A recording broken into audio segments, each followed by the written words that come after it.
The New York Mets go down to the Tampa Bay Rays tonight. It's not just that they lost, it's how they lost. We're going to do a full breakdown and recap of the game. I want to get all of your feedback. Do you think that there are cracks that are starting to show up in the New York Mets bullpen, or do you think this is just a one off game? Obviously, the Mets have been playing out of their minds, but they've also been playing teams that have been subpar to say the least in the Nationals and the Rockies. And of course, they've taken advantage of it. But now that they're facing a team here that's been on a run, this Tampa Bay Rays team, we've been highlighting them on the channel here actually for the last couple weeks as a team that is making strides and taking ground quickly in the American League East. They have basically moved from irrelevance to a team that wants to challenge for the AL East lead. So we're going to break down the game. I want to hear all your feedback. Are you okay with tonight? Are you how are you feeling about everything? How are you feeling about what we saw? We're going to do some breakdowns of the pitching because that's the big thing to it. Yeah, the Mets lose and the Phillies win. It's a bad combination for Mets fans here today. And so we're going to just run through the game here really quick. The first inning, top of the first, of course, Clay Holmes was pitching for the Mets today. And he's been pitching well, though he has started to give up the home run a little bit more, and that sure enough will come back to bite him. But there's more Clay Holmes stuff to talk about here at the end. Josh Lowe, he pops out to lead off the game. Brandon Lau, right? Josh Lowe, Brandon Lau. Brandon Lau grounds out to Jeff McNeil. And then Yandy Diaz gets a 2-out single, and Jonathan Aranda walks with 2 outs. So again, after getting 2 quick outs, then Clay Holmes gets into trouble, but he does get the up and coming star in Junior Caminero to fly out. And that's how the Rays go down. The Mets come up in the bottom of the first. Of course, you're hoping with the way that they've been streaking that they can come out here and put up a couple runs. It always seems like the Mets games go better when the Mets can score multiple runs in the first inning, or even at least 1 run in the first inning.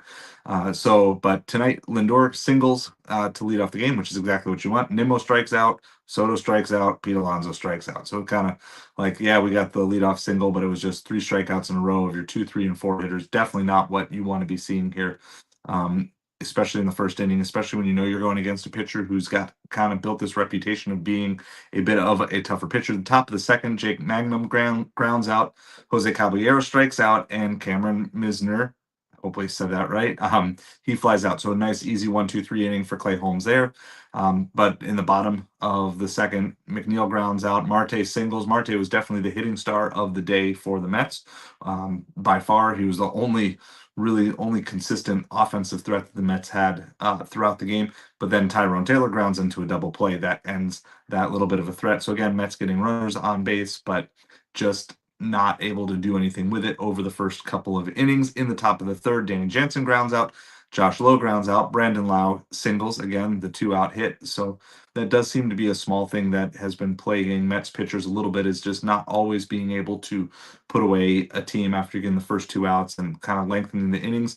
And I don't know how much of this is going to play in, if we're going to hear more about this later on. But then Yandy Diaz does line out to Tyrone Taylor, and that retires aside. In the bottom of the third, Ronnie Mauricio strikes out. And again, that's kind of the theme of the day. Lots of strikeouts.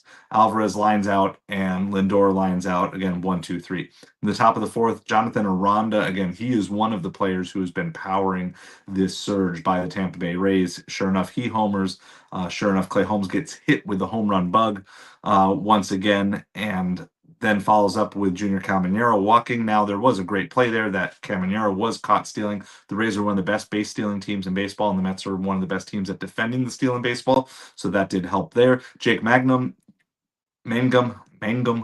Jake Mangum strikes out, and Jose Caballero also strikes out. Bottom of the fourth, Nimmo grounds out. Soto reaches on a fielding error. There was some defensive deficiencies that the Rays had. The Mets took advantage of it a little bit, but certainly not as much as they could have. Pete Alonso doubles. That led to runners on second and third.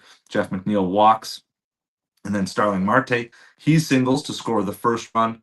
And then Tyrone Taylor, he grounds into a force out, but that also scores a run. And once again, Ronnie Mauricio strikes out. And so I don't know if we have the case of Mauricio just trying to do a little bit too much for the Mets here today. Not quite sure, but that was definitely a theme of the day, was Mauricio striking out in key situations. Top of the fifth, Meisner lines out, Danny Jansen lines out, Josh Lowe flies out. So again, 1, 2, 3 inning there. and everything is like, okay, we're good. Like the Mets are winning 2-1 at this point, and everything's looking like, yeah, they're gonna have to battle, but this looks like it's gonna be the type of game where the Mets can win. Bottom of the fifth, Alvarez walks, Lindor walks, Nimmo reaches on an error again, so bases loaded, nobody out. Juan Soto walks, that pushes home 1 run, brings the score 3-1 at that point. Then Pete Alonso strikes out, Jeff McNeil flies out. And thankfully, Starling Marte comes through and salvages the inning, and he gets a single there that scores 2 runs. Both Lindor and Nimmo score on the single by Marte there, but then Tyrone Taylor strikes out. So again, this repeated thing today, not just um, not just not hitting with runners in scoring position, but striking out with runners in scoring position. Because with this team, this Rays team was making errors tonight and kind of feel like it. And then this is where the mystery of mysteries kind of comes down in the game tonight. Clay Holmes comes out of the game in the top of the sixth inning, and there was no report of injury. Um, he was only at 70 pitches. His pitch count was not that high up. And so I'll be listening if I can find them, because I don't get access to these 3 games because Tampa Bay and I'm in Florida, so they're blacked out for me. But if I get a chance to listen to Mendoza's comments, I'm sure that's going to be a lot of the question will be riding around. Why did you bring Clay Holmes out? Your team was up 5-1 at this point, and then an absolute implosion takes place by the New York Mets bullpen. And it would have been one thing if it had happened like 2 innings later, but as soon as Clay Holmes comes out, just everything. It started with Paul Blackburn. So Paul Blackburn comes in, Brandon Lowe singles, Yandy Diaz singles, Jonathan Aranda singles, and bases loaded. And so Junior Caminero pops out, and you're thinking, okay, maybe this, what we've seen all year, this bend but not break by this bullpen and really this whole pitching staff, starters, relievers alike. Maybe the Mets can get out of it, but nope. Jake Mangum, he singles, that scores 2. And again, you're thinking, okay, it's 2, but the Mets still have a lead at this point, so you can do it. So then the move goes from Paul Blackburn to Max Kranick. Now, Max Kranick was just brought back up from the minors today, and kind of ready to go. And then Jose Caballero, he grounds out. It does score a run, but again, still the Mets have the lead. And this is where I think just every Mets fan was kind of thinking, like, this is where our bullpen has just been able to shut things down when it looks like, okay, you've given up a couple runs, but don't give up the big inning. Give up the 2-run inning or the 3-run inning. But no, that's just not how it worked. Cameron Meisner, he singles, that ties up the game. Then he steals second base. Danny Jansen then comes in with a big blow, which ends up actually being the game-winning hit here with home run that takes it out. Josh Lowe grounds out, and that finishes the top of the sixth inning. In the bottom of the sixth, the Rays also make a pitching change. Now the Rays are going to make a ton of pitching changes. It's very much the way that the Rays do things, so expect to see it a lot. Ronnie Mauricio walks. Francisco Alvarez strikes out. Francisco Lindor flies out.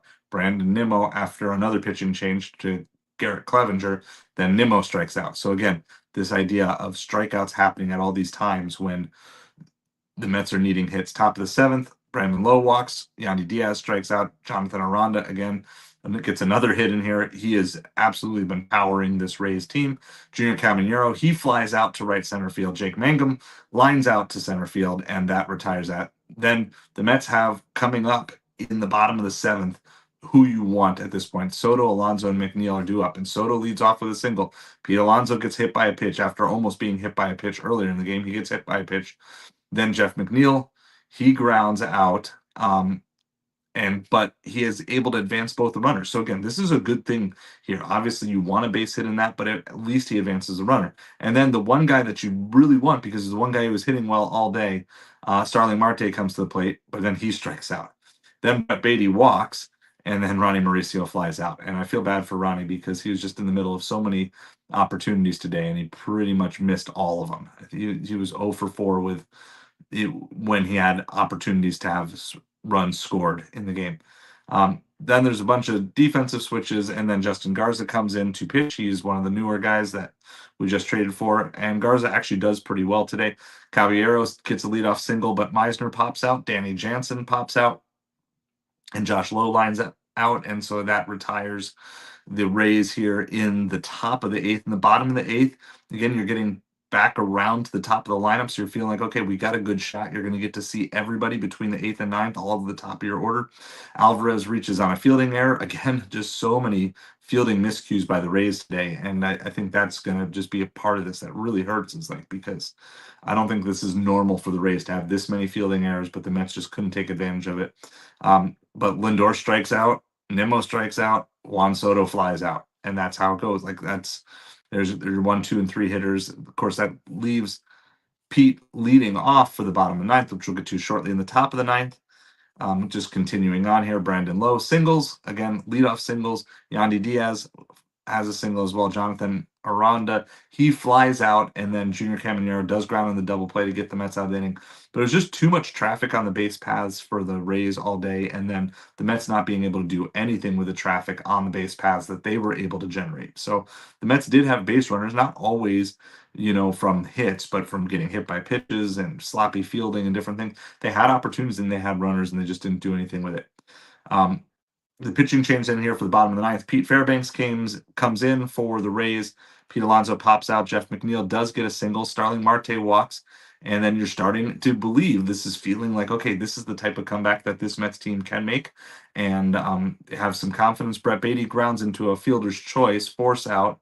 And so they take the out at second. That moves McNeil up to third, runners on first and third. They pinch run Acuna for Beatty, and fittingly enough, the way this game ended is just about the perfect way for this loss to end. Not that you want a loss, but it's summed up by this: Ronnie Mauricio is called out on strikes to end the game, and so not the greatest game. The problem was it looks for like a good long time. Well, not a good long time because the Mets did go up the lead, but Clay Holmes was cruising, and the Mets get the lead and then immediately taken out. And I understand that Clay Holmes is moving up there in this pitch count relative to like how many innings pitched he's pitched this year. He's pitched more of the innings this year than he did all of last year in that move from reliever to starter. But we can't be doing this. Like we can't be trusting Clay Holmes to go further than that, then we've got a big problem. So I want to say like that Mendoza just kind of brain farted. He just trusted in a 4-run lead a little too much. But if you do any study of this Tampa Bay Rays team, you got to know and you got to understand that this is not the type of team that quits when they get down by 4 runs.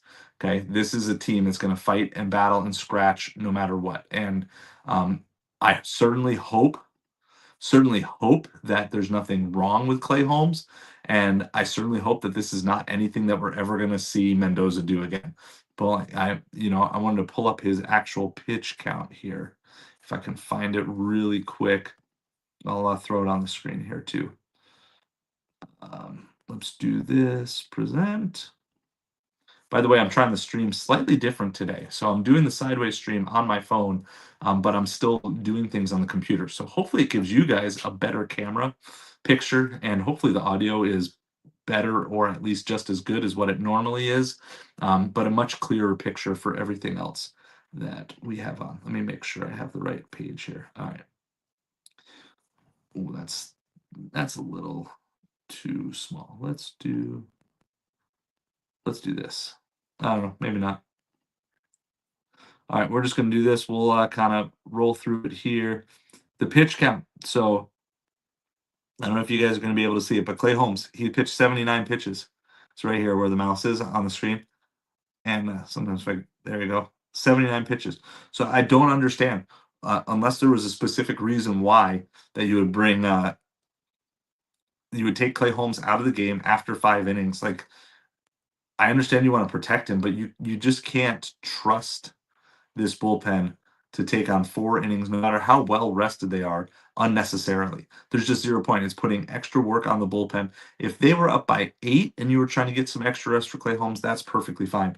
But only up by 4, I'm not a fan of that whatsoever. How's it going, everyday Mets? Yamamoto gave up a grand salami, San Francisco. Well, hey, if we can't get the Phillies to lose, then at least, let's have the Dodgers lose, right?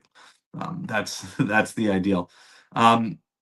But yeah, so I don't know. I haven't heard anything, and so I wanted to just check to see if there's anything out about a Clay Holmes injury, because again, I haven't been able to listen. Normally, I would be listening to let's see, Yeah, that's from 2022. Let's go search in the past day. Is there any news on a Clay Holmes injury?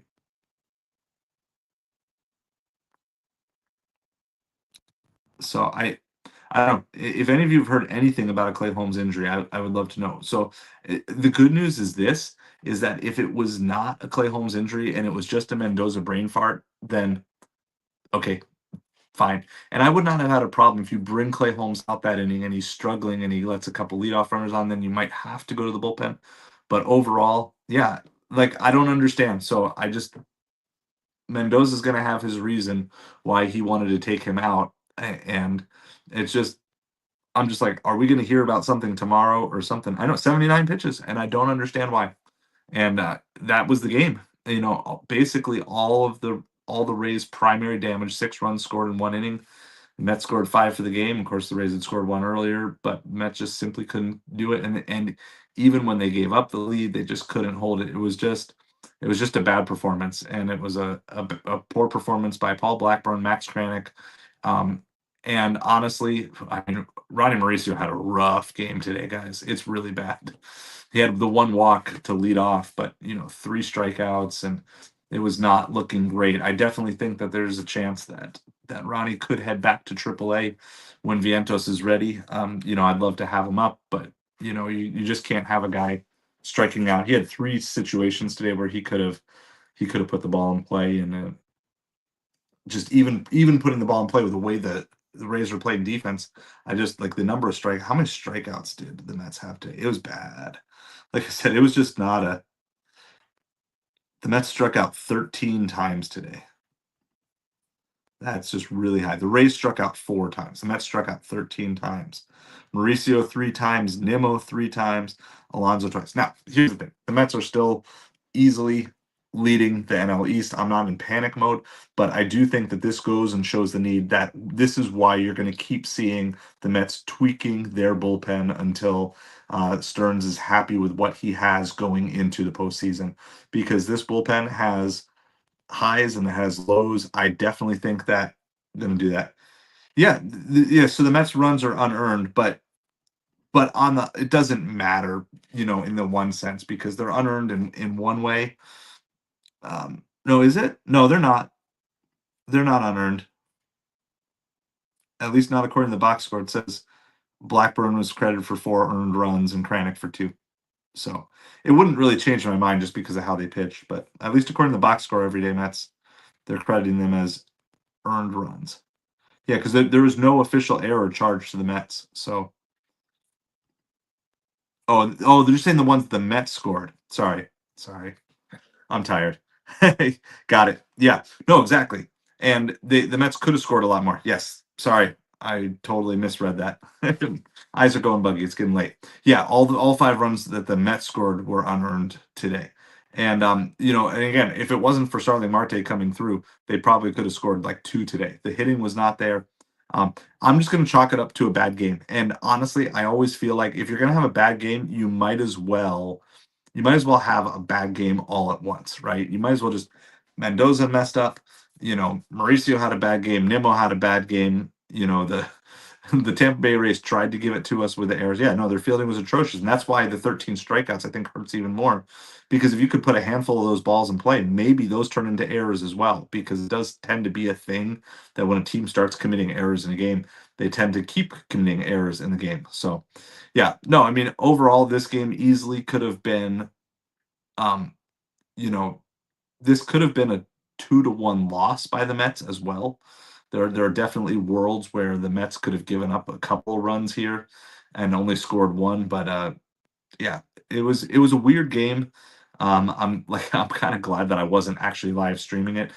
I do think that there are some cracks in the bullpen. I do think that this bullpen cannot be trusted. I still think there's a lot of position play that's still up for battle, and nobody is consistently there's none of these younger Mets players.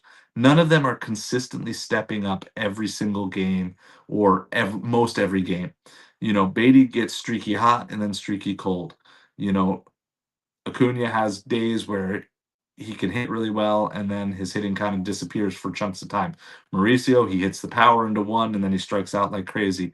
Vientos, while he was healthy, again, he would have good streaks and he would have bad streaks. So um, it's really open. This is an open audition for Acuna, Mauricio, Vientos, Beatty, and honestly, of all of the guys who's winning, well, McNeil's the one who's winning, and so even on a day like on a rougher day today, like McNeil still is able to get a hit. Of course, Starling Marte was the hitting star, and to be fair, even though those runs are unearned, the Mets still had to make some key plays to take advantage of those, and Soto being willing to take the walk with the bases loaded, that scores a run. So there were certain things about the game that I liked, but just the sheer number of strikeouts. And I know the baseball is just totally different nowadays, but 13 strikeouts, we're just going to call it a bad day. We're just going to call it a bad day for the team. Vitalik, how's it going? I saw you commented on the other live stream before, but appreciate you chiming in. Yeah, how do I feel about the Mets? I'm not in panic mode. This isn't jump off the bridge, but this is to show you that no matter how well this team is playing, there's always going to be opportunities to keep improving. And I think especially in the area of the bullpen, um, you know, the Mets pitching depth is going to be tested again here with Kodai Senga out. Paul Blackburn is gonna possibly suck into the rotation at least until Montas and Manaya are ready. There's gonna be a lot of things going on here, and this season is you you can't count on things to just go easily the rest of the way. Even though the Mets have been doing well, even though I think the Mets are the best team in the National League, they have these games, and sometimes these games stretch into little chunks where just a team just seems to have their number. And if you can remember the Yankees series, it was just like the Yankees had their number. And was it against? Trying to remember who it was. Maybe against was it the Diamondbacks that got us one of those series? And of course, I hope this doesn't turn into a repeat here. But, and I don't want to discount the fact that the Rays are a surging team. They're probably underappreciated, underrated because of the start that they got off to, but they've been one of the best teams in baseball record wise over the last 2 to 3 weeks. So losing to the Rays is not a shameful thing. Obviously you want to take 2 or 3 at home, which that puts the pressure on the Mets here the rest of the way. But how they lost to the Rays tonight, that's the part I think that hurts. Is like when you give up 6 runs in an inning and you were up 5-1 and you were already taking your starting pitcher out. It was like it just kind of sucked the life out of the stadium. It kind of sucked the life out of I think the Mets players as a whole. And it was just one of those, ooh, like, and by the way, it turned out for Kodai Senga, there's no injury update yet that I've seen in terms of how long he's going to be out. But Senga came out and said he actually hurt his leg on the run over to first base, not on the jump. But that feeling that Pete Alonso had and we all had when we saw this, like, ooh, right? Like it's kind of the same thing. It's kind of like 2 gut punches 2 days in a row. Yesterday was the gut punch of losing Senga, even though we won. Today was the gut punch of Clay Holmes was pitching well and we still ended up losing because we took him out early. And I think those two things combined really is just been a tough situation for that. No, Blade Tidwell's not going to be, he's nowhere near. Noah McLean is probably someone that there would be a chance of seeing. But yeah, well, and maybe that's what he said to calm Pete down. It could be, but I'm gonna take him at his word. At least that's until I hear something otherwise. Maybe it's just him being a good teammate. But no, I think Noah McLean would be the first one that would come up, but I don't think you're going to see any of those guys yet until the Mets know what they have in Montas and Manaya and Blackburn, and to see if Cannon can continue this. But if Carlos Mendoza is sincerely concerned about the pitch count of Clay Holmes, then that to me is more concerning than anything because like he's been stretched out. He's been pitching 100 pitches in certain games, and then to just go all the way down to 79 tonight and being pulled when the Mets had a lead. It was a 4-run lead, but a 4-run lead is just not that big. I mean, almost every night, if you look at the box scores inning by inning of all the teams across Major League Baseball, almost every night when it's a full slate, you're going to see multiple games where teams scored 4 runs or more in an inning. And, it seems like there's been a lot of like 4, 5, 6 run innings over the last couple weeks. And you just can't do that, unless there's a real reason to do that. So I don't know. That's my take on all this. I'm not like panic, jump out the window, quit on this team. None of those things, but I do think that tonight shows you why you should expect to see more bullpen moves coming from this team, whether it be calling people up from the minors or more specifically with the trade deadline now kind of it's far off, but it's still within our sights. I think it's something like 40 days away or something to the trade deadline. So,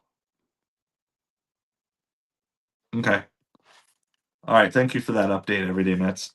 Mendy said the plan was to keep him around 85 pitches after Clay's last outing in Colorado was physically hard for him. And by the way, if you've never been to Colorado, I mean it can be tough to do that. And but maybe going forward, then Mendoza will be a little more cautious with over pitching him on one game that would lead to him being less available in future games. I don't even remember exactly how that game went, but still, it's just unfortunate. And again, it's part of the plan. But 79 still seems low. I still feel like you should at least bring him out to at least get the go after the first batter. He's got 6 pitches. Let him go after the first batter. If he can get him in 2 or 3 pitches, let him go after the second. And just try to save your bullpen a little bit. But now you're just kind of in this. It's just a rough way to start a series. That's all. And the Mets did not hit well tonight across the board. The Mets were only in this game because of the errors of, well, because of Clay Holmes pitching through 5 innings and the errors of the Tampa Bay Rays. Without the errors of the Rays, the Mets aren't scoring runs in this game tonight. And it's okay. You know what? Sometimes you have a bad night. Sometimes you have an off game and you just shake it off and you go to it the next day. And but I would definitely say I'd have concerns about Ronnie Mauricio in some of these clutch situations. And I'm not saying send him down, but you do have a pending return of Mark Vientos, and someone's going to have to go back down. Is it going to be Acuna so he can get more playing time? Is it going to be Mauricio? Is it going to be Jared Young? I don't know. I don't know what the Mets are going to decide with all this, but there's open auditions here pretty much every day until Vientos comes back. There's open auditions. Now, how long? Maybe they're going to string out the Vientos comeback to get him some rehab games. That's kind of been my theory going into this is that they're gonna take the advantage of giving Vientos a week or so of rehab in AAA because he doesn't have options and he did need to maybe work through a couple things in his swing and really make sure that he gets everything fixed in AAA. So it's kind of like they're not they're not optioning him down. They're just gonna potentially extend his rehab just to make sure that he's fully where they want him to be. And they could kind of say, hey, there's still a kink in the swing and do that. So you send down Acuna. I wouldn't personally. I think Acuna is. I would like to see Acuna get more starting playing time, even if it's 2 or 3 games a week. But Acuna off the bench is an amazing weapon to have. I'm actually kind of surprised that I don't think he's stole in the ninth or defensive indifference in the ninth. Um,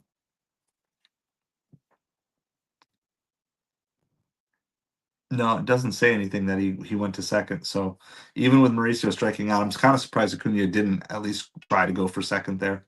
I don't know if they would have tried to throw him out, but I would have liked to have seen that.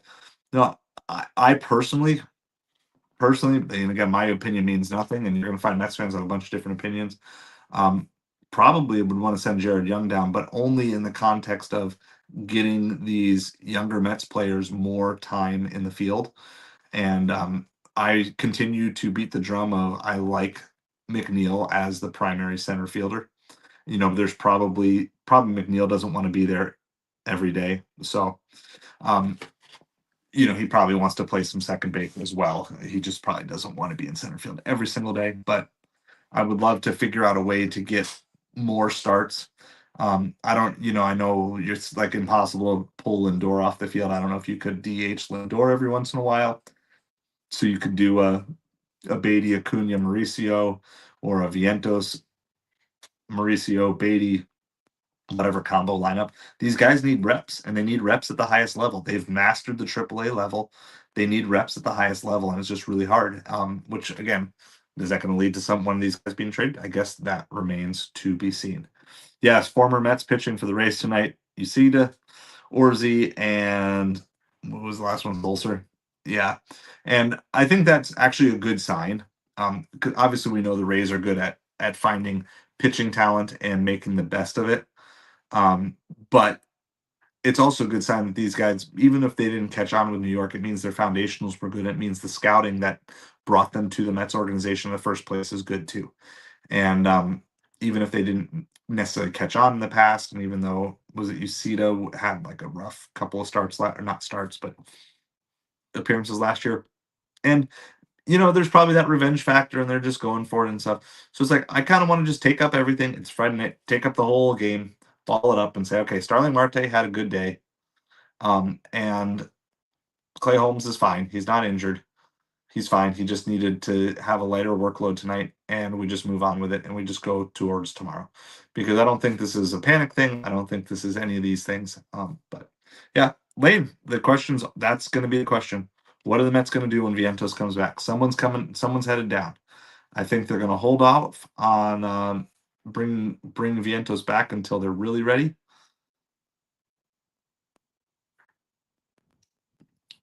Got it traded for Orza and Zuber last year. So, but it still just goes to show you that the players the Mets are eyeing are the players that the Rays are eyeing, and the Rays are known for wanting talent and finding the diamonds in the rough, which is also what David Stearns is known for. And some of these other teams are also good at finding this too, but it shows that the Mets are on the right track.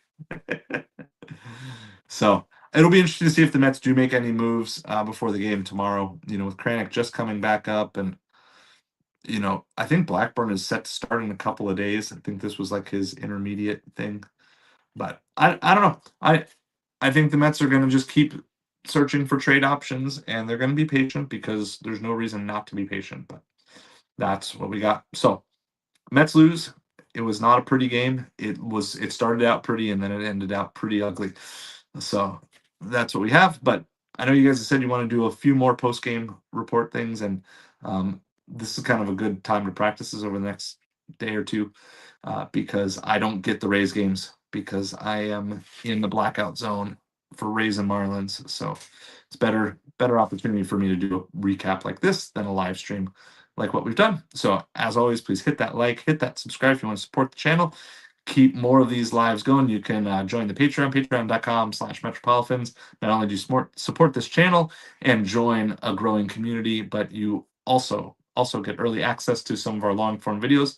Our next one coming out will be our power rankings. The Mets are trying. If they can win 2 out of 3, number 1 in the power rankings is there. They got to win the next 2 games, and I have them as number 1. I had them as number 1 going into tonight. So they got to bounce back, win 2 out of 3. No shame in losing 1 game to the surging Rays. The Rays are one of the hottest teams in baseball, and you saw why tonight. They're just it's just kind of, they've built themselves into one of the traditional scrappy Rays teams that battles back from anything and has solid pitching, and they keep finding diamonds in the rough. Now the Mets need to respond. They got to come back, win the next 2 games, and number 1 in the power rankings is theirs. So let's see what they can do. But again, as always, hit that like, hit that subscribe. Thank you so much for hanging out with us. And as always, last one out, turn out the lights, please. Let's go Mets, baby.